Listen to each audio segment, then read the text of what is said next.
Bonjour tout le monde. Je suis allé dans Boardmaker online ici juste pour voir qu'est-ce que je peux créer sans payer.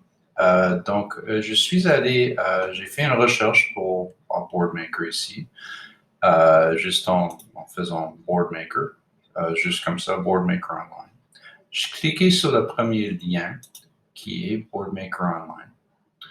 Et, euh, et je suis venu, je suis arrivé à cette page ici où ça dit Learn about our subscription plans.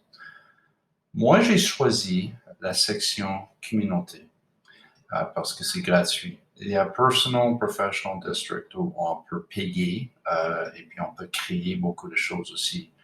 Donc, lorsque vous êtes en train de juger laquelle, probablement commencer avec une community. Et puis, disons que vous faites votre stage dans une place où vous allez faire beaucoup d'inclusion et différenciation, ça se peut que vous voulez aller à un plus haut niveau ou disons que l'école a déjà un compte créé. Mais pour le moment, Community vous donne accès à beaucoup de différentes choses ici. Je vous explique pourquoi. Si, disons que là, je clique sur Community ici. Il y a beaucoup de choses. On peut appartenir à une communauté sans payer. Et puis, on peut voir comment les personnes utilisent le logiciel. Donc, moi, j'ai cliqué sur Join Today. J'ai créé un compte qui était très facile à faire. Et puis ensuite, je suis allé à Boardmaker Online. J'ai cliqué sur le lien ici. Et ça, quand j'ai cliqué sur Boardmaker Online, j'ai un compte maintenant, vous voyez. Et là, il y a des choses, ça vous donne un petit tuto ici de trois étapes. Find Activities, Join a Group, ça se peut que vous êtes intéressé à enseigner des jeunes ou des élèves qui ont certains troubles d'apprentissage, une certaine difficulté.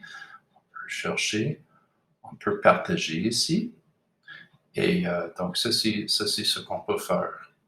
Et là, il y a des choses qu'on peut faire. Donc, disons que moi, j'ai fait une recherche ce matin. Je vais juste, ça dit Find Activities and Words. Je dis, OK, je vais juste faire un lien avec French.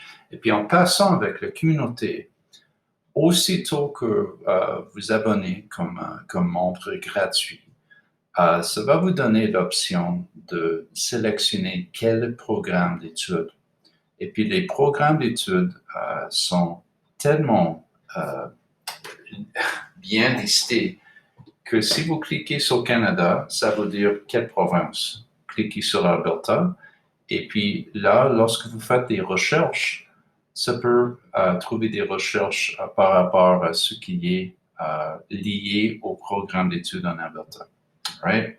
Donc, honnêtement, et ça dit ici, Alberta, il y a zéro juste avec le français. Je ne sais pas.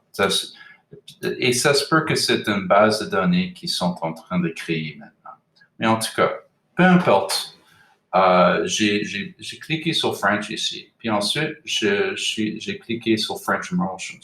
Parce que là, ça se peut que vous voulez avoir plusieurs façons pour les élèves d'exprimer dans leur langue maternelle, qui est probablement anglais, et leur langue ciblée, qui est le français, si on parle des élèves en immersion. Et puis là, ça vous donne des exemples ici de ce que vous pouvez faire avec ça. Okay? Encore une fois, vous n'avez pas l'option de créer des choses parce que vous ne payez pas. Mais quand même, ça peut vous donner une idée de comment utiliser Boardmaker dans la classe. Right? Donc, je peux aller à activités ici. Ça se peut que, disons qu'il y a des personnes qui ont acheté ça, ça vous donne la chance de les partager. Right?